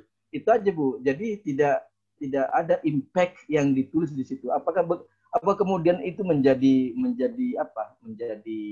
wajib bagi abstrak atau tidak? Itu pertama. Yang kedua. Pertanyaan kedua kami adalah bagaimana, sejauh mana tim editor mengacak-acak artikel yang dikirim, karena yang saya katakan tadi, Bu, banyak artikel yang dikirim misalnya sampai 27. Ternyata semuanya kayak makalah gitu. Itu dia cacat. Makalah. Ya? Iya. Jadi kami tolak tinggal beberapa, misalnya tinggal 10 atau tinggal 11. Nah, itu yang terbaik bagi kami. Kemudian ketika melihat abstrak yang saya menurut Ibu, yang Ibu jelaskan, ternyata masih jauh juga ternyata gitu. Jadi malu kita kadang-kadang harus menerbitkan itu. Tapi memang itulah yang terbaik yang kami terima dari autor gitu, Bu. Kalau dibuang sayang, kalau diterbitkan harus bagaimana sejauh editor memperbaiki. Saya rasa itulah, Bu, pertanyaan saya 2. Terima kasih. Oke, ya itu udah banyak banget pertanyaannya tuh.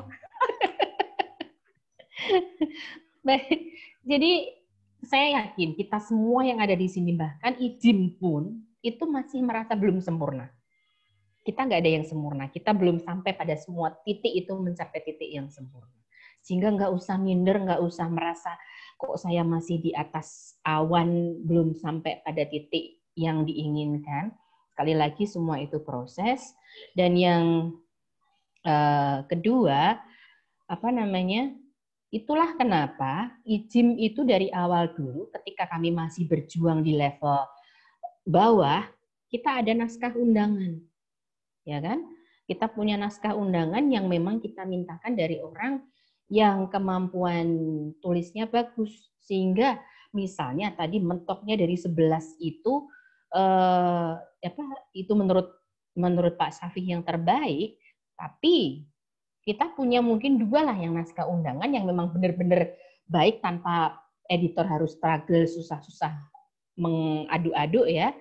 Sisanya oke lah, itu yang memang naskah dari submission, yang murni dari penulis, yang memang kita harus struggle untuk mengolahnya. Itu dulu strategi IJIM seperti itu. Itu salah satu cara kita untuk membuat naskah jadi sebaran naskah itu ya bervariasi dari yang cukup ideal sampai yang mungkin mepet-mepet agak ideal begitu. Yang berikutnya tadi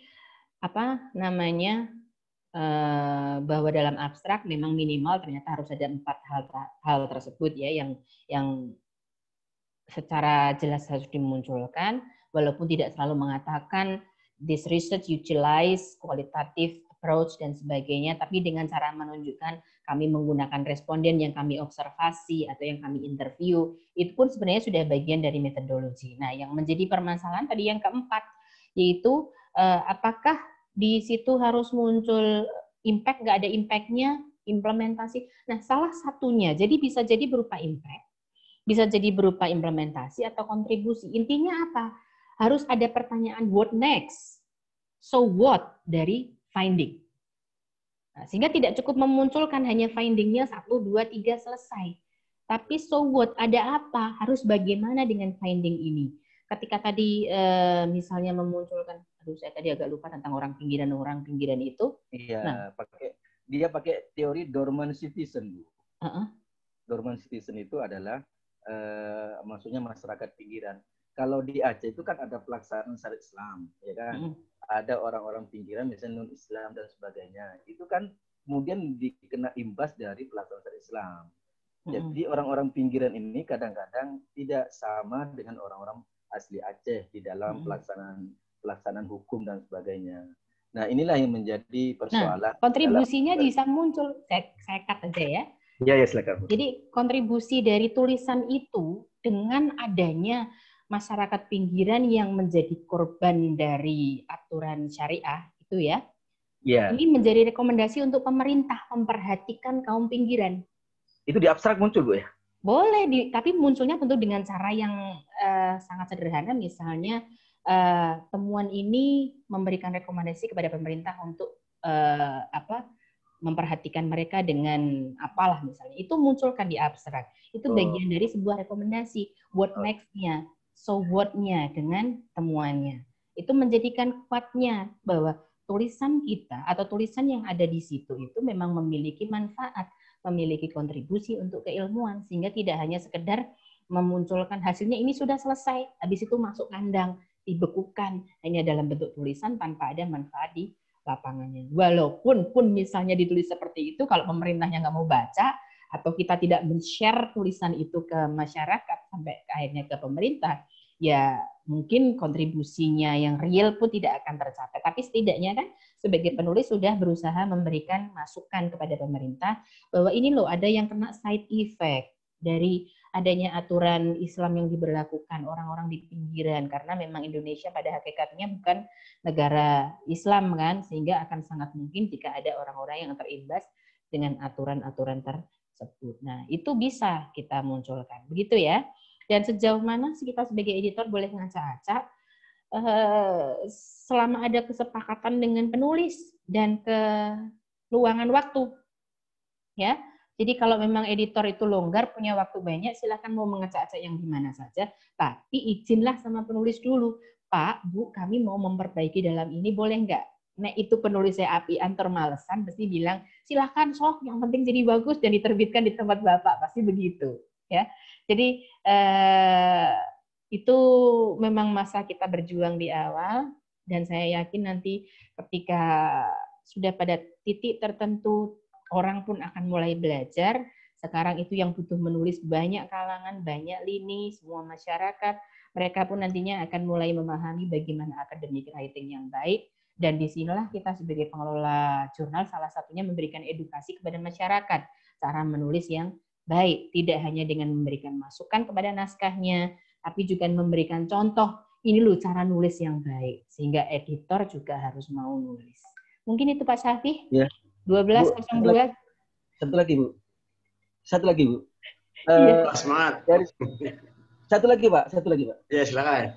Ya, ini masalah ini, Bu. Masalah dari penulis, dari autor. Apakah misalnya dari mahasiswa atau haruskah dari dosen atau dari profesor yang nulis? Karena barusan ada WA masuk ke saya sebagai editor, dia mengatakan, Pak, saya ingin memasukkan artikel. Saya mahasiswa dari perguruan ini, saya ingin memasukkan artikel ke Artibian, boleh Pak? Saya jawab, boleh aja, karena open access, saya bilang, Bu. Tapi itu boleh nggak, Bu, dalam hal ini? Ya boleh. Dari mahasiswa? Boleh, Bu, ya? Boleh. Siapapun boleh. Tidak harus dari akademisi sebenarnya. Maksudnya akademisi yang memang murni orang kampus, harus dosen, harus guru. Tapi peneliti dari luar pun boleh. Dan peneliti kan tidak harus selalu berbanding lurus dengan mahasiswa. Atau bahkan berbanding lurus dengan dosen, ya. Jadi kalau memang ada mahasiswa yang suka meneliti dan dia ternyata punya tulisan, dia mau submit tulisan itu ke jurnal kita, ya silahkan saja. Atau bahkan mungkin bukan hanya orang akademisi, misalnya ada pegawai Pemkot yang mereka itu juga melakukan penelitian dan mereka ingin membagikan hasil penelitiannya ke jurnal kita, ya why not, silahkan, ya. Jadi tidak apa-apa menurut saya, yang penting setelah kita setelah dia kontak itu, dia submit ke jurnal sesuai dengan prosedur yang kita lakukan, kemudian kita lanjut proses semuanya sesuai dengan apa yang kita sepakati, udah selesai. Tinggal hasilnya nanti accept atau reject. Makasih, Bu. Ya. Luar biasa. Makasih, Bu, ilmunya. Sama-sama. Kayaknya itu Pak Irfan, monggo. Nanti kalau nggak dibatasin, nggak selesai, Pak. Ya, baik. Terima kasih Bu Nur ya atas paparannya. Teman-teman semua tetap semangat. Iya, memang banyak sekali ya masih bisa dibahas. Tapi saya selalu punya prinsip ya lebih baik segera dan banyak melakukan aksi daripada nanti terlalu banyak pembahasan gitu. Artinya pertemuan kita ini sudah sangat cukup ya, banyak yang dapat kita bagi gitu ya.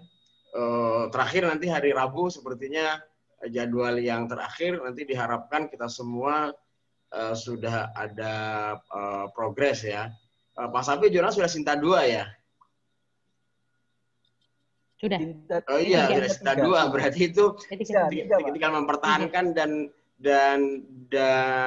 memantapkan, ya mudah-mudahan bisa tetap di situ, dan juga jurnal-jurnal yang lain ya, seperti itu. Jadi memang mengawal substansi artikel itu sebenarnya pertama itu ada di tangan editor, kan seperti itu. Ya makanya editor itu sendiri harus bisa paham bagaimana substansi artikel yang memang menjadi selingkung atau menjadi gaya daripada jurnalnya sendiri gitu.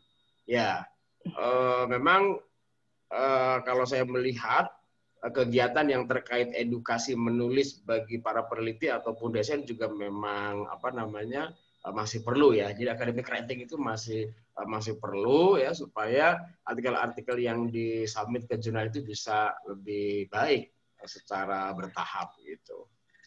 Baik, saya kira itu ya Bapak Ibu. Waktu sudah menunjukkan jam 12 lewat 05 menit ya. Mudah-mudahan kita masih tetap semangat. Tentunya kami menunggu ya laporan-laporan dari Bapak Ibu setelah kegiatan ini, apakah sudah ada progres, utamanya bagian-bagian yang kemarin kita bedah, apa saja yang sudah disempurnakan, dan tentunya berita baik kalau Bapak Ibu sudah bisa melakukan submission ke Scopus atau ke Web of Science gitu ya, untuk tahapan awal Web of Science, karena saya kira kemarin sudah ada informasi ya terkait masa embargo itu ya, tidak begitu lama, mudah-mudahan bisa masuk di indeksasi internasional bereputasi. Saya kira itu ya. Terima kasih atas semuanya. Mudah-mudahan kita senantiasa diberikan kesehatan dan tetap semangat dalam setiap aktivitas kita. Ya, kita tutup dengan membaca alhamdulillah. Alhamdulillah. Alamin. Warahmatullahi wabarakatuh. Assalamualaikum.